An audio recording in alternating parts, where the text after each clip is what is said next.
కాకినాడ జిల్లా సముద్ర తీర ప్రాంత గ్రామాల్లో పారిశ్రామికీకరణ పేరుతో ఏర్పాటు చేసిన బల్క్ డ్రగ్స్ సంస్థల మూలంగా రోడ్డున పడ్డ సాంప్రదాయ మత్స్యకార కుటుంబాలను ఆదుకోవాలని మత్స్యకార నాయకులు సూరాడ రాజు ఆధ్వర్యంలో జిల్లా కలెక్టర్ షాన్ మోహన్ ను కలిసి వినతి పత్రం అందజేశారు. ఈ సందర్భంగా సూరాడ రాజు మాట్లాడుతూ కొత్తపల్లి మండలం ఉప్పాడ, అమీనాబాద్, మూలపేట గ్రామాలలో సాంప్రదాయ మత్స్యకారులమైన మేము సుమారు 10,000కు పైగా మత్స్యకార కుటుంబాలు ఉన్నాయని, తొండంగి మండలంలో ఒంటిమామిడి నుండి కొత్త చోడిపిల్లిపేట గ్రామం మధ్యలో దివీస్ ఫార్మా కంపెనీ, కాకినాడ గేట్పై పోర్టు లిమిటెడ్ మరియు అరబిందో ఫార్మా కంపెనీలు నిర్మాణాలు జరుగుతున్నాయని, ఈ చోడిపిల్లిపేట గ్రామానికి ఆనుకొని 15 కిలోమీటర్ల పరిధిలో తమ గ్రామాలు ఉన్నాయని, Divi's pharma company, Aurobindo pharma company వాళ్ళు మా సముద్రంలోని ఇన్లెట్ మరియు అవుట్లెట్ పైప్ లైన్లు వేయడం జరిగిందన్నారు. ఈ పైప్ లైన్ల నిలకడగా ఉండడం కోసం ఈ పైప్ లైన్లకు ఇరుప్రక్కల పెద్ద పెద్ద సిమెంట్ రాళ్లను అమర్చి సముద్రం లోపలకు వేయడం జరిగిందని తెలిపారు. ఇలా రాళ్లు వేసిన పైప్ లైన్లు సముద్రంలో వేయడం చేత ఆ రాళ్లకు నాచు మరియు సముద్రపు గుల్లా పేరుకుపోయి వేట చేసే సమయంలో ఒడ్డుకు మా వలలు ఆ పైప్ లైన్లకు చేరడంతో సుమారు 8 లక్షలు 7 లక్షల రూపాయలు విలువ గల మత్స్యకార జీవితాలకు ఆధారమైన వలలు ఆ పైప్ లైన్లకు చిక్కుకుపోయి సుమారు 2.3 లక్షల రూపాయల వలలు నష్టం సంభవిస్తుందన్నారు. అరబిందో ఫార్మా కంపెనీ వాళ్ళు వేసిన పైప్ లైన్ల వలన వాటి నుండి సముద్రంలోకి వదిలే వ్యర్థాల వలన సముద్రం నీరు మొత్తం కలుషితమై ఆ చుట్టుప్రక్కల అటు 20 కిలోమీటర్లు ఇటు 20 కిలోమీటర్లు జీవించే మత్స్య సంపద మొత్తం చనిపోయి సముద్రంపై తేలిపోవడం జరుగుతుందన్నారు. ప్రతి మత్స్యకార కుటుంబానికి నెలకు ఉపాధి 20,000 రూపాయలు కల్పించాలని, మత్స్యకార కుటుంబాల్లో చదువుకున్న వారికి ఉద్యోగ అవకాశాలు కల్పించాలని, గ్రామాలలో ప్రజలకు ఆరోగ్య ఇబ్బందులు లేకుండా ఉచిత ఆసుపత్రి నిర్మించాలని, ఇక నుండి SEZ పరిధిలో ఎటువంటి ఫార్మా కంపెనీ, బల్క్ కెమికల్ కంపెనీలు మొదలుపెట్టినా ముందుగా ప్రజా సేకరణ చేసి నిర్మాణం చేపట్టి ప్రజలకు ఇబ్బందులు రాకుండా చూడాలని డిమాండ్ చేశారు. నమస్కారం అండి. మాది పిఠాపురం నియోజకవర్గం కొత్తపల్లి మండలం మూలపేట గ్రామం అండి. నా పేరు కంబాల రాంబాబు, నేను మత్స్యకారునండి. మా ఈ తీర ప్రాంతంలో అరబిందో ఫార్మా, దివీస్ ఫార్మా వల్ల వీళ్ళు పరిశ్రమలు కట్టడం వల్ల ఈ పొల్యూషన్ అనేది మన సముద్రంలోకి వదలడానికి పైప్ లైన్లు ఇవన్నీ వేసినారండి. వీటి వల్ల వీళ్ళు ఆల్రెడీ ట్రయల్స్ అయ్యి స్టార్ట్ అయ్యండి. ఈ పొల్యూషన్ని సముద్రంలోకి రిలీజ్ చేయడం వల్ల ఇంచుమించు 25 కిలోమీటర్ల వరకు ఈ పొల్యూషన్ అనేది వెళ్ళి మత్స్య సంపద చనిపోతుందండి. ఆల్రెడీ 2-3 సంవత్సరాల నుంచి ఈ తీర ప్రాంతాల్లో మత్స్య సంపద లేక మా మత్స్యకారులు చాలా జీవన స్థితిగతులు చాలా దయనీయ పరిస్థితుల్లో ఉన్నాయండి. ఈ కొత్తగా ఈ పరిశ్రమలు వచ్చి ఈ పొల్యూషన్ వదలడం వల్ల ఇంకా మొత్తం మత్స్య సంపద అనేది సముద్రంలో లేకుండా ఈ చుట్టుపక్కల ఇంక ఈ తీర ప్రాంతంలో ప్రజలందరూ చాలా దయనీయ స్థితిలో ఇంకా పరిస్థితులు ఉన్నాయండి. వీటి వల్ల తీర ప్రాంత ప్రజలు, మత్స్యకారులు, ఇంకా ఆడ మగ అందరూ చాలా ఆందోళనలతోనే పోతున్నారండి. గత ఎలక్షన్లో పవన్ కళ్యాణ్ గారికి దీనిపై మేము రిప్రజెంటేషన్ ఇచ్చేవండి. ఇస్తే మీకు వచ్చిన తర్వాత ఆయన న్యాయం చేస్తానని మాకు హామీ ఇవ్వడం జరిగిందండి. అందువల్ల ఇప్పుడు ఈ పరిశ్రమల వల్ల మాకు చాలా ఇబ్బంది జరుగుతుంది. కావున దయచేసి మన ఈ ప్రభుత్వాన్ని పాలించేటటువంటి నాయకులు, సీఎం గారు కానీ, పవన్ కళ్యాణ్ గారు కానీ, మాకు వర్మ గారు కానీ, తర్వాత ఈ ఎంపీ గారు కానీ వీరందరూ మాకు న్యాయం చేస్తారని కోరుచున్నామండి. ఇప్పుడు ఇండస్ట్రీ అనేది ఒకవేళ అది ఏదో మరి తీయడానికి అవ్వదు, ఇంకా ఆల్రెడీ అది ఎస్టాబ్లిష్ అయిపోయింది కదా అనే కోణంలో మాట్లాడుతున్నారండి. అలా జరిగినప్పుడు మా మత్స్యకారులకి ఏదో ప్యాకేజీగా మా జీవన భృతి కల్పించాలని కోరుకుంటున్నామండి. నెలసరి జీవన భృతి.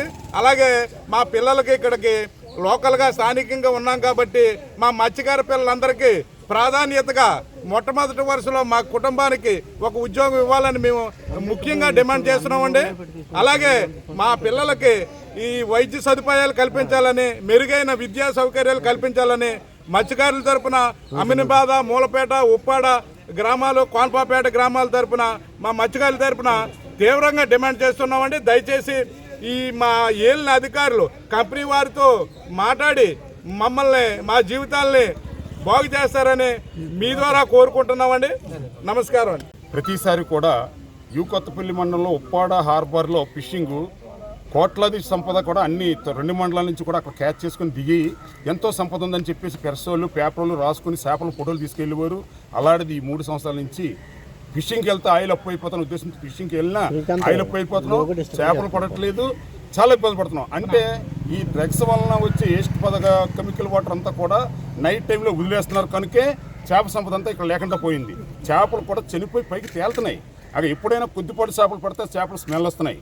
ఇదిగిపోతే దానికి సంబంధించి వాటర్ 2 కిలోమీటర్ సముద్రంలోకి పెద్ద రాళ్ళతో వాల్స్ కట్టకుండా పోయి పైప్ దానికి పెట్టేశారంటే 24 అవర్స్ ఎవరు చెక్కింగ్లో ఉంటారు, ఏ వాటర్ ఎప్పుడు పంపుతుంటారు, మీరు దాంట్లో వేస్ట్ వాటర్ పంపట్లేదని అంటున్నారు.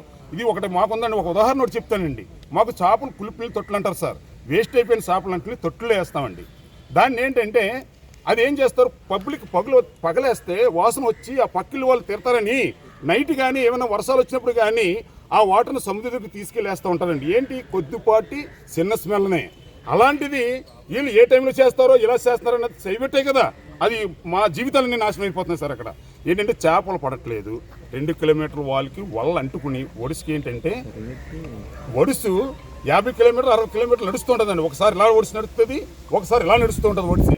ఆ ఒడిసికి వెళ్ళి ఏంటంటే ఆ గొట్టుకెళ్ళి వల్ల అంటిపోతే ఆ వల్ల రావట్లేదండి. ఇంచుమించుగా 4-5 లక్షలు ఆ పైప్ లైన్కి 5-6 లక్షల లాసు వాటిల్తుందండి. దాని గురించి అడిగితే ఇది కేంద్రం ప్రభుత్వం సంప్రదించినటువంటి కంపెనీలు కేంద్రం సంప్రదించమంటున్నారు. ఇదే విషయాన్ని 15 నెలలుగా కలెక్టర్ గారికి పైన అధికారులకి పొలిటికల్ లీడర్లకి రోడ్డు మీద ఎక్కి కూడా నిరసనలు చేసిన ఏ విషయమైన పరిష్కారం ఇంకా దొరకలేదు. ఇప్పుడు తర్వాత ఎలక్షన్లు వచ్చిన తర్వాత పవన్ కళ్యాణ్ గారు మా నియోజకవర్గానికి అదృష్టంగా వచ్చారు కనుక ఆయనతో మా బాధ అంతా వినిపించుకున్నాం. ఏమని ఇలా అలా జరుగుతుందండి, ఇది విషయం మీతో ఏవైతే చెప్పినా అదంతా వినిపించుకుంటే మీకు న్యాయం చేసే విధంగా నేను చేస్తానని మాట ఇచ్చున్నారు. కనుక ఇప్పుడు 6 నెలలు అవుతుంది. 6 నెలల నుంచి కూడా మాకు ఫిషింగ్ ఏది లేదండి. సార్ దృష్టికి వెళ్ళాలని మీ పత్రిక ద్వారా సార్ దృష్టికి వెళ్ళి మాకు అక్కడ ఉన్న హోల్స్ తీసేస్తే మేము హాయిగా బతకలతో అవసరం లేకుండా అప్పుడు తెలిసిపోద్ది. 2 కిలోమీటర్లు కాకుండా ఆ 2 గొట్టులు తీసేసినట్లయితే మేము వాళ్ళు అందులో వాటర్ వెళ్ళట్లేదని మేము నమ్మగలుగుతాం. 2 కిలోమీటర్లు పంపేసి ఏ టైంలో వదులుతారన్నది మాకు తెలియని విషయం. అది రాయి తీసేస్తే మేము సొంగపదాం లేని ఎడల మా మత్స్యకారులకు ఏదైతే నష్టం వల్లుతుందో ఏదో విధంగా జీవనోపాధి కల్పించే విధంగా భరోసా ఇచ్చే విధంగా కంపెనీలు సారో ఆ పవన్ కళ్యాణ్ గారు అలాగే ఆ నియోజకవర్గంలో పనిచేసినట్టు తెంగులు ఉదయ శ్రీనివాస్ ఎంపీ గారు అలాగే అధికార ప్రతినిధి అయినటువంటి ఎస్ఎస్ఎన్ వర్మ గారు వీళ్ళు 3 దృష్టికి పెడుతున్నాము.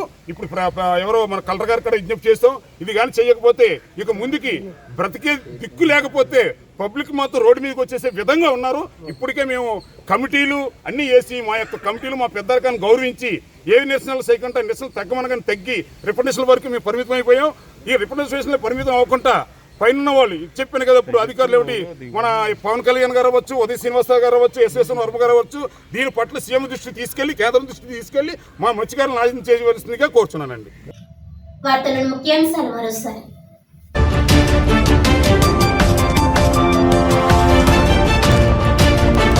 పబ్లిసిటీ కోసమే చంద్రబాబు విజన్ 2047. గతంలో చెప్పిన విజన్ 2020 ఎంతవరకు అమలు చేశారో బహిర్గతం చేయాలన్న మాజీ మంత్రి వైఎస్ఆర్ కాంగ్రెస్ పార్టీ కాకినాడ జిల్లా అధ్యక్షుడు కురసాల కన్నబాబు.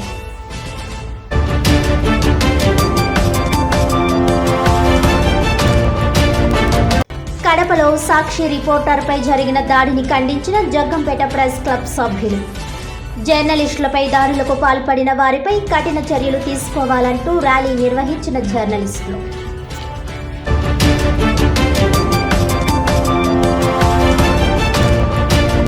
కాకినాడ సముద్ర తీర ప్రాంతంలో ఏర్పాటు చేసిన బల్క్ డ్రగ్స్ సంస్థల మూలంగా మత్స్యకారులకు తీవ్ర నష్టం. జిల్లా కలెక్టర్కు వినతి పత్రం అందజేసిన మత్స్యకార నాయకులు సూరాడ రాసు.